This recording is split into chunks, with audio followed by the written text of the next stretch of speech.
Tell us a little bit about this trade gap and the drivers behind it.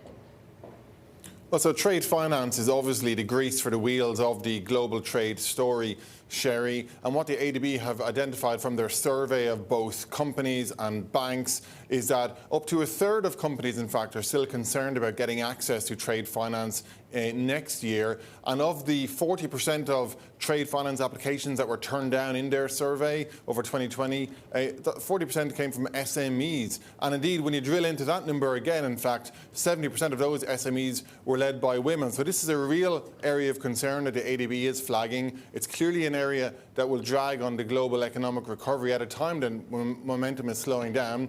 And the reasons that banks are reluctant to lend to some of these companies, there's a range of factors. There are concerns over the economic recovery. There are know your customer requirements. There are, of course, anti-money laundering requirements. But the net result is that we have this trade finance gap. It is widening, and it's widening at a pretty critical time for the global economic recovery.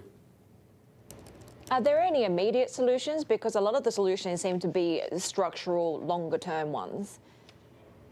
Very much so, structural, Heidi, absolutely. It's about standardisation and requiring legislation to, for example, pull together a sort of a global digital standard for the trading ecosystem. And on a micro level, that can be something as simple as making sure that shippers and warehouses are all joined up in the systems, in the technology systems that they're using. And on a more macro level, if you do have this digitalization process, that would help generate more data, that would help boost transparency. And the thinking is that if you did push through kind of sweeping digitalization and boost interoperability of all these systems, well, then you will boost access to trade finance. But like you say, Heidi, that is certainly going to be more of a longer-term game that would require legislation, that would require standardization, but it's one area that the ADB is pointing to as an area where you could make progress on this.